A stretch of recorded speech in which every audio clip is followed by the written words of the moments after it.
This is how they've performed over the past couple of years.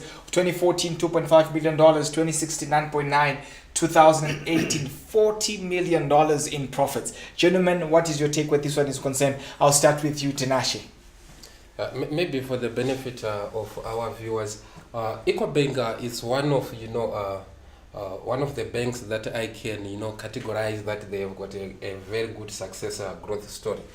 Even bought Premier Bank in 2009 2010.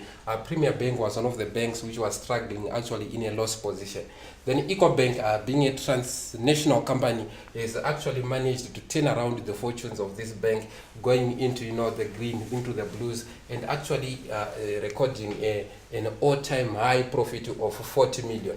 What drove this performance in 2018 was Ecobank's push towards your drive in net interest income as well as fees and commission income line. If you look at Ecobank's operations, it's a bank that relies much on your e-channels. It's the bank that took a deliberate strategy to invest less in brick and mortar structures which are costly to maintain, but more into your agents banking and your e-channels. In terms of net interest income, you have seen that this bank has been more aggressive in terms of holding treasury bills, but as well its loan book has been also remained constant over a 5-year period. The major revenue driver, your fees and commission income, which actually contributed by about 6 million, sees it actually speaks to the investment in terms of your e-channels as well as your e-commerce. But what I have to comment here in terms of this bank's operations is its ability to facilitate cross-border payments. This is one of the Pan-African banks which is actually has a comparative advantage in terms of facilitating your trade finance activities. Sure. It's the bank that has been on the forefront in terms of financing your wheat importation payments as well as fuel payments, leveraging on its strong parent in terms of that Ecobank transnational, as well as its geographical diversification. You have seen its foreign currency dealing income has risen from this 4.1 million to 12.3 million for 2018. That's an impressive growth in terms of that revenue growth in that aspect. Your net interest income. Actually, we haven't seen much of that in terms of all the other banks that we have actually reported. Yeah, we have seen you see other banks, that's their constrained position in terms of facilitating your cross-border payments. But Ecobank, leveraging on its stronger parent, which is Ecobank Transnational, is actually able to facilitate your cross-border payments. We have seen even over the years, the RBZ reported that the banks, they lost 120 correspondent banking relationships. But we have seen that Ecobank now, because of its geographical diversification, 36 countries, is actually leveraging on that to facilitate that cross-border payments. But also of importance is its strategic move to invest more in risk-free assets, which are your treasury bills. We have seen its net interest income rising from as low as 12 million in December 2014, now at 46.6 million. That's an impressive growth. This is actually a result of its deliberate strategy to boost its short-term earnings in terms of holding, your risky-free asset. We have seen Carnegie in terms of lending into the private sector. It comes at a risk of, inflating or increasing your non-performing loans. So Ecobank did a deliberate move to invest much into your risky free assets and boost your net interest income. But the risk still is the same. If you don't lend to the government, when you're exposed in terms of your RTGS balances, you are still exposed to the same person, which is actually the government. So it's better for you to invest in your treasury bills and earn something rather than the money lying idle on your RTGS balances. But the major I think what we have to highlight here is it sustainable really to invest much of your assets in treasury bills, given the constrained fiscal position of our government? Maybe respect you may shed more light on that. Yeah, that's always a debatable issue, but I think before you really exit that chat, I would also love to speak about the growth factors here. We're coming from a law of, in terms of 2014, the contribution of FX dealing was really low. And over the years, they've gained significant market share. And if you look at the growth factor from 2017 to 2018, that's more than 3 times growth. Whereas when you look at other income lines, maybe they're now coming from a higher base. But I think it's quite significant to emphasize that the strength of this bank really lies in its Pan-Africanism. It has had to leverage on its parent and also its presence in other countries. Therefore, it reduces the risk which it carries when it's dealing with other international banks. So they've been able to facilitate trade. But I think if you look at what we discussed yesterday in terms of FCB, they've been losing ground in terms of their FX dealing. I mean, relative to it's actually Standard Chartered. Yeah, sure. Relative to other banks which have got a parent outside parents. But then for a bank like Ecobank, they've been gaining ground, and to really post a $12.3 million in income from FX dealing, coming from a comprehensive income of in fact they were making losses just about 2011 2012 thereabout, and now they've emerged to become a very strong bank, leveraging on their parent. And of course, they've also been investing more in terms of their non-funded income line, the channels, the e-channels. They've really played ball. And like any other bank, I think the most interesting issue is to do with funded income. Like any other bank, they've taken the view that you can't leave your deposit exposed within the RTGS platform. Rather, you push it into some assets. I've seen some have taken a view to push their monies either in savings bond or Afrex trades, which are equally some sovereign bills as well. So this is really an impressive bank. They've been really growing at possibly the fastest rate in Zim's banking landscape, and that cannot be ignored. It's really a bank to look forward to. And all the corporates, most of the corporates are really tending towards this very bank, because they're quite stable, and they really the risk that they carry is quite low relative to other banks. Obviously, respect, maybe to add further in terms of your contribution to income, you are seeing that in terms of your net interest income after provisions, your investment securities, which is your TBs, yeah, actually grew from your 42% contribution in 2017 to the current 54%. Then if you look at loans and advances, which are loans actually to your private sector, they took a knock from 58% to 46%.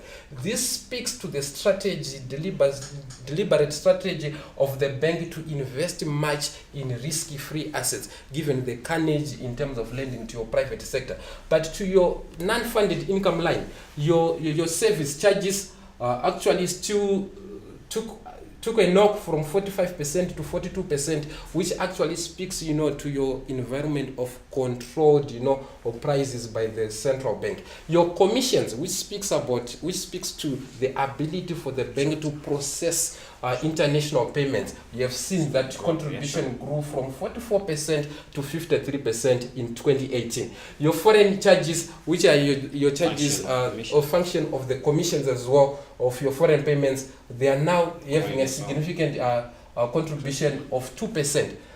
That's actually a very good story, especially to a bank which was actually premier bank before in the period 2009 to 2010. Yeah, sure. I think it would be also imperative to note that most of the banks in Zim which have failed, especially in the Gono era, it's because they failed. At a time where they were envisaged to turn around, they failed to really play the right strategies. But then for Ecobank, it's been one of those unique banks which have transitioned well after being acquired by the Togo-based lender, and we've had less examples like them. So they're really a bank to watch, and I believe this performance is quite impressive. And its balance sheet structure actually speaks to what we have been saying. If you look at assets growth, it's now above 1 billion above 1 billion. It's actually trying to which compete is, with the which top is, guys, yeah, your it's- that's- Stanbic, competing with your Stanbic and the caps. Yeah, so- It's actually entered, the space of the big guns. If you look at Exactly. the deposits, they are also approaching your 1 billion mark. Your RTGS balances, they are above, your 500 million, meaning that, implying that they've got a lot of liquidity which is lying idle. Then the loans to the government, given a carnage in terms of lending to the private sector, that's where there is much growth. And the loans to the government, they're actually reaching your 400 million mark, whilst actually your loans to the private sector have remained fairly flat at 200 million. Someone might say, exposure to government, maybe given the current economic situation, but might not there's- be ideal for the bank. Is it a Yeah, but better there's- strategy, respect, There's given what's less happening you in the can economy? do. There's less you can do. In fact, when you look at what's lying idle there in terms of RTGS balance, that's quite a significant figure here. More than double what they had in 2017. So obviously you're bound to want to sweat your balances. And when you're looking at the growth in deposits as well, that's like 145 on a 5-year basis. So if you look at year on year, that's more than a double growth in deposits. But the impact now is you can't just let your assets sit on the RTGS line. You have to sweat it, and rather it's also coming at a marginal cost, and you have to cover that cost as well. So I mean, given the alternatives in the market, I'm quite they had to do what they had to do, and this is why they had to invest in and find ways of sweating that capital, because that balance sheet sitting at over 1 billion, obviously they're now in the top 5, next to CBZ. They're actually in the top 3. They're actually in the top 3. Maybe just CBZ, behind your cabs, CBZ and your cabs, and and maybe top 4, your CBZ and your cabs and your Stanbic. But of great significance here is, your RTGS balances. Your RTGS balances. Sorry, viewers. Let me rub off this. Maybe of significance here is your RTGS balances, which shot up from levels below 200 million to above 400 million. They've more than doubled, meaning that this bank has excess liquidity which is lying idle. Respect, looking at what's happening in the economy, what should this bank do maybe to improve its efficient use of its balance sheet? Should it lend more to the private sector, given the carnage in the market, or hold more treasury bills? But at least they have had balances which are non-RTGS, and some of those balances are obviously USD balances. And there's been appetite for USD loans, but they've been less in terms of the offering on the market. So I think going forward, they have to push more in terms of getting lines of credit that can be extended to the market in USD form. I'm sure there's a lot of appetite. Much of the market is now focused towards channeling their money towards the export market, and they really have a gap. There's a gap in that market, and they really have a role to play. But in terms of extending to to retail, mainly individuals and whatnot, there's still that high risk in terms of ability to repay in Zim. So it's still a constrained space. But then the where they were lending to, or who they were lending to, that being government, lately government is scaling back in terms of their appetite for private debt. So we might see a bit of a slowdown in the re-strategizing, maybe looking for part of the productive sector where they could extend a bit of their loans. Now that there's clarity in terms of which currencies is in use, but I think the issue to do with interest rates is going to also affect the quantum of placements in loans and advances to the market. But also topical would be, of course, the issue to do with the increase in terms of transaction fees. We've seen Stanchart come onto the scene and announcing the need for revision in that regard. NMB also said yesterday that it's something that they're considering. So perhaps we could actually look forward to an increase in that in line yes, with... I think that's not debatable. That's not even... you can't anticipate that without a degree of certainty. That's going to be market-wide. Basically because... everyone's cost function has been impacted, and it's only that regulation has not given effect to that. But most of the banks have now given May as they had to give a 30-day period to advise their clients that they're about to revise their charges. But this is gonna be a banking sector wide phenomena, and no one is gonna escape that. You have to do that to survive. Besides, these players are investing in e-channels where they're actually paying USD to have their systems upgraded, their core banking systems, the products that they're bringing on board, they have to be leveraging on some base. And definitely that demands a revision to the fees, I mean, to match the cost increases in the market. So that's surely coming. But I mean, banking, I mean, as it is, it's a necessity. We are still going to want to need their services. I realize. But maybe of importance there, respect, maybe to add on what you were saying is, banks are traditionally what they should do is to benefit much more, or their income line should be driven much more by your lending to the private sector. But we are seeing these banks are taking a deliberate strategy to reduce lending to the private sector, opting more toward treasury paper. But if you look at in the market, we are seeing companies and even individuals, they're in their state, they need that lending, to finance their working capital and even retooling. But as Ecobank, which is actually a regional bank, a Pan-African bank, I think it has capacity to negotiate more lines of credit and even capacitate, the local companies in terms of the challenge yet their retooling. Gentlemen, I'm going to have to stop in your tracks. We're just going to take a break. When we come back, we'll have a look at Markets Daily. Please stay tuned.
Welcome back, viewers. Just quickly, we're getting into Markets Daily. And with me is Anesu Chumbumo, our investment analyst. Anesu, please take it home. All right, Evan, how are you doing today? Won't complain, should only get better. Good, thanks. Well, today we did have a strong day again for the market. It is nudging up 1.64% on the all-share index and 1.66% for the industrials index, while the top 10 index did go up 1.57% for it to settle at 124.3 points. It being a weaker index today on its uptick has much to do with the drag there by cassava. They're coming off 0.51% and Citgo dropping about 0.27% on its share price for it to settle at 143.85 cents. Now on a 5-day trend, we have strengthened on the all share index coming up to 3.52%, while the industrials index is at 3.56%, ahead of its prior week's level of 421.48 points. The mining's index is down 0.17% on a high base effect. They're coming from a high base because the margin of difference between the prior sessions level is not that huge. But the top 10 index is now 3.76% ahead of prior week's performance. Now, demand was firm in the prior week. Yesterday, I didn't mention it was still firm, but then I actually had misread my numbers. It has been coming. Demand has been coming off for about 3 sessions running now. Now there is some talk among other colleagues in the market where they are mentioning that there could be a lot of inflationary pressure with incomes that are not being adjusted, that is causing for that demand that is being depressed. Now you could find that also in the supermarkets perspective, where a lot of shelves are full, high prices but not a lot of buyers. Now that could also apply to what's happening on the stock market as well. Now for the stock market today, with 26 counters that did exchange hands, up from 23 in the prior session, we had 15 winners and 3 losers. Apologies for my mistake there, but FML did come off 1.09%, while Cassava and Citco, like I did mention, did drop some points for it to settle at 106.96 cents and 143.85 cents in that respective order. Turner was the leader of the pack of bulls today, coming up 19.44% for it to settle 8.6 cents, while African Sun, which they performed pretty well in their financial results, with it going up 7.7 points on its occupancy levels, did settle at 22.9 cents in today's trading session, while Willdale, Delta and Star Africa did cap the set of the top 5 risers. Of your 5 risers, 3 of them actually released financials as well as trading update. Tenol and Africa Sun financials, then Delta giving a trading update. So perhaps the sentiment in the market is they want to get an understanding of how their company is actually trading on the market so that they can make informed decisions. You can go ahead. All right. I'll suggest that the performance has somewhat to do with a little bit of inflationary hedging there. There's a lot of there is a lot of concern as to how the economy is performing. We do find that people do normally flock within this economy, rather do flock towards the stock market as a safe haven. But then, since it is a safe haven, there is an issue also to do, like I did mention earlier on, with how incomes are still constrained in terms of individuals now with the local market. That has a lot of play in this market right now. Now, individuals don't have a lot of room for them to play within the market, so that demand has somewhat been depressed at the current moment, but the market is still going in a positive direction because of the hedging effect. Now, there could be a continued trend with that. We wouldn't know only if we have to get a look at what's going to be happening later on. Now, for the forex market, the Old Mutual implied rate did strengthen again today, coming up to $4.65 per RTGS dollar, while the interbank rate did continue on its trend, weakening. It is now 30% weaker than it was on the day of promulgation, where it came from about $2.5 per RTGS dollar. 2.5 RTGS per US dollar. And then the parallel market is pretty much stable again today at 4.7. Well, thank you, Anisu, for the insights. Thank you, viewers, for staying with us. Don't forget to like, subscribe, follow us on Twitter, Facebook, and to visit our website, www.equityaccess.net. From the team and I, Danky, and have a great weekend.